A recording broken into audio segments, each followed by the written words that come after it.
अस्सलाम वालेकुम। मैं शेख निज़ामुद्दीन, सेवा ऑर्गेनाइजेशन का सेक्रेटरी। एक ख़ास बात आपके पास में लेकर आया हूँ और मेरी गुजारिश है कि ये 4-5 मिनट 3-4 मिनट का जो वीडियो बनेगा इसको आप मुकम्मल देखिएगा और अपने दोस्तों में भी इसको शेयर कीजिएगा। एक बच्चा है अल्ताफ़ नाम का। ये बच्चा जामिया मिल्लिया इस्लामिया दिल्ली से मास्टर्स पास आउट हुआ है। लेकिन ये हुआ था कि जब ये मास्टर्स कर रहा था जामिया दिल्ली में, तब इसके वालिद को पैरालिसिस का अटैक आया था। और ये बात है 2020-21 की। और तब से इसके वालिद साहब जो है वो बिस्तर पर हैं। इसने फिर 21 में मास्टर्स पूरा किया। यूपीएससी करनी थी, मकसद था, इसीलिए जामिया में पढ़ने आया था। लेकिन घर के हालात बीच बीच में ऊपर नीचे होते रहे तो छोड़ छोड़ के जाना पड़ा ताकि घर में वो कमाई भी कर सके। उसके बाद में ये बच्चा वापस जामिया दिल्ली में 22 में आया और आरसीए में, और वहाँ पर प्रिपरेशन किया। 22 में वापस अम्मी को कैंसर हो गया और फिर उसको वापस जाना पड़ा अपने गांव में। फिर 22-23 गांव में रहा, घर में कमाना है, कुछ कंसंट्रेशन नहीं है। इस तरह से ये नीचे ऊपर होता रहा इसका।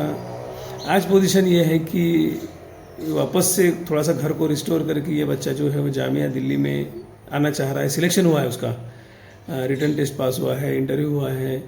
लेकिन मसला ये है कि 13,000 रुपये जो डीडी बनाना पड़ता है उसके लिए वो पैसे नहीं है। 3,000 रुपये महीना जो वहाँ रहने के लिए लगेगा वो उसके पास में नहीं है। तो बहरहाल ये तो आपके और हमारे सब जो है वो मेहनत से अल्लाह आपको बेहतरीन जज़ाए खैर दे कि आपके ताउन से ये सब बच्चों की जो है ना मदद हो रही है। उसको पैसे भेज दिए, डीडी बन गया, वो वहाँ पर शामिल हो जाएगा। दूसरा, कल एक बच्ची कल वो फ्लो में बोलते बोलते वो कल हो जाता। अच्छा, इसी हफ्ते में एक बच्ची यवतमाल में मिलने आई। इस बच्ची ने दूसरे अटेम्प्ट में नीट में 483 मार्क्स लिए और उसको इंशाल्लाह सेमी गवर्नमेंट MBBS मिलेगा। और कल शायद उसका जो है वो अलॉटमेंट भी आ गया है। ये जब बच्चे वालिदैन और इसके बच्ची ये आई थी तो ये सबसे पहले तो शुक्रिया अदा कर रहे थे कि जो मोटिवेशन आप लोगों ने दिया है, जो एक रोड मैप आपने बताया है, उस पर हम चले, अल्लाह ने आज यहाँ पर लाया है। इसके वालिद डेली वेज लेबर है, इसकी अम्मी दूसरों के घरों में काम को जाती है। इतवार का जो अमल है, घर घर जाकर बच्चों से बात करना, उनकी तरबियत करना, वो बेटी बोल रही थी कि सर उन बातों ने मुझको इतना मोटिवेट किया है कि तब ही ये एहसास हो गया था कि हाँ, अगर अपनी ज़िंदगी बदलनी है तो पढ़ना पड़ेगा। और इस कदर पढ़ना पड़ेगा कि ये मेरी इबादत है। जिस तरह की फ़िक्र कोई नमाज़ छूटने पर होती है या रमज़ान के रोज़े छूटने पर होती है या उसको छूटने ही नहीं देना है, ये ज़िद जो होती है, उसी ज़िद के तहत इस पढ़ाई को करना पड़ेगा। और आपने जो दिलासा दिया था कि हम आपकी हर मुमकिन मदद करेंगे पढ़ाई के लिए, उस पोजीशन से लेकर, उस वक्त से लेकर जो भी तरबियत मिली है, जो भी आप लोगों से मदद मिली है, वो आज उसका रिज़ल्ट ये है कि मैं नीट में 483 नंबर लेकर MBBS में एंट्री को तैयार हूँ। तो ये दोनों वाक़ये जो है मेरे अजीज़ भाइयों, मेरी बहनें जो भी इस वीडियो को सुनेंगे, सुन रहे हैं, मैं बता रहा हूँ इसलिए कि आपको और हमको खड़ा होना है। सिर्फ खिड़की में से झांक कर देखने से हालात नहीं बदलेंगे। आपको और हमको इस अमल को कि हमें घर घर जाकर बच्चों से और उनके माँ बाप से बात करके उनकी तरबियत करना है, ये बताना है कि ये पढ़ाई इबादत है।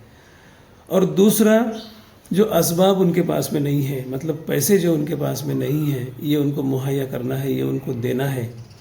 जब तक हम ये दोनों चीज़ों पर काम नहीं करेंगे, हमारे बच्चे उन पोजीशन पर नहीं आएंगे जहाँ पर हम उनको लाना चाहते हैं, ताकि इस कौम की हालत को बदले, इस मुल्क की हम खिदमत कर पाएँ, हम तमाम इंसानियत की खिदमत कर पाएँ। ये वीडियो मैं क्यों बना रहा हूँ? ये वीडियो मैं इसलिए बना रहा हूँ कि आप सब इस काम को, जैसा हम बच्चों को बता रहे हैं, पता नहीं, मैं बार बार ये बोलते रहता हूँ, बहुत सारे लोग जो है ना वो मुझको बेवकूफ़ समझते हैं, मुझे पागल बोलते हैं। बहुत सारे लोग मुझे अलग अलग जो है वो नामों से नवाजते हैं। उनका शुक्र है कि वो मुझे इतना एजाज़ देते हैं, गालियों से भी और मोहब्बतों से भी, कि भाई बार बार आप एक ही चीज़ जो है बोलते रहते हैं वगैरह वगैरह, बहुत सारी चीज़ें। खैर, उसमें नहीं जा रहा हूँ मैं, लेकिन मैं फिर दोहरा रहा हूँ कि हम सबको ये काम मतलब कि हमें अपने बच्चों को पढ़ाना है और उन्हें ये मैसेज देना है कि हमें खैरुल उम्मा बनना है, हमें खैर उम्मत बनना है, हमें इंसानियत की खिदमत करने वाले बनना है। और ये तब हो पाएगा जब हम अच्छे अच्छे ओहदों पर जाएंगे। इस काम को करना ये आपको और मुझको इबादत बनाना पड़ेगा। और इस काम को करने के लिए फिर हमें अपने लोगों को जोड़ना पड़ेगा। जो भी हमारे दोस्त अहबाब है, रिश्तेदार हैं, उनको इस काम से जोड़ना पड़ेगा।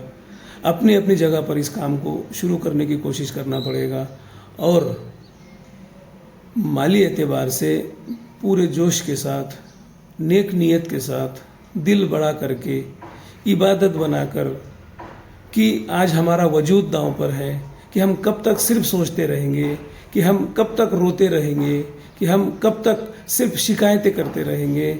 इस जायज़े को लेकर हमें बाहर आना पड़ेगा और अपने कौम के बच्चों को पढ़ाने के लिए पूरी ताकत से मेहनत करके, कि तरतीब भी मैं आपको बता रहा हूँ कि ये सेवा जो मॉडल है, इस मॉडल को अपने अपनी जगह नाफिज करने की कोशिश करना पड़ेगा। उसके लिए लोगों को जोड़ना पड़ेगा, लोगों से बात करना पड़ेगा और व्हाट्सएप ग्रुप पर उनको जोड़ना पड़ेगा। और जो आपकी माली हैसियत है वो दिल खोलकर आपको ताउन करना पड़ेगा, ताकि एक बहुत बड़ा कॉर्पस तैयार हो, ताकि एक बहुत बड़ी टीम तैयार हो और हम पूरे महाराष्ट्र में नहीं, पूरे भारत में इस मॉडल को लॉन्च करें। सिर्फ महाराष्ट्र की नहीं, पूरे भारत के बच्चों की जो है इस ऑर्गेनाइजेशन से मदद हो। सिर्फ मुसलमानों की नहीं, बल्कि हर इंसान, हर ज़रूरतमंद बच्चे की मदद हो। ये काम हमको करना पड़ेगा और इसके लिए मैं आपसे हाथ जोड़कर गुजारिश कर रहा हूँ कि आप सामने आइए, आप मदद करिए। सिर्फ सोचने से कुछ नहीं होगा, सिर्फ खिड़की में झांकने से कुछ नहीं होगा, सिर्फ शिकायतें करने से कुछ नहीं होगा, सिर्फ रोने से कुछ नहीं होगा। हमको बाहर आना पड़ेगा और हमको काम करना पड़ेगा। कि अल्लामा इकबाल का वो शेर से, 2 शेर से जो है ना मैं बात को ख़त्म कर रहा हूँ कि न संभलोगे तो मिट जाओगे हिंदी मुसलमानों, दास्तान भी न होगी तुम्हारी दास्तानों में। और एक उम्मीद वाला एजुकेशन के लिए जो ख़ास शेर मुझे बहुत पसंद है कि सबक पढ़ फिर शुजाअत का, सदाकत का, अदालत का। सबक पढ़ फिर शुजाअत का, सदाकत का, अदालत का, लिया जाएगा तुझसे काम फिर दुनिया की इमामत का। तो आइए एक बड़ा मिशन बनाते हैं और इस कौम में और इस मुल्क में इनकलाब का ज़रिया बनते हैं। अस्सलामु अलैकुम व रहमतुल्लाहि व बरकातुहू।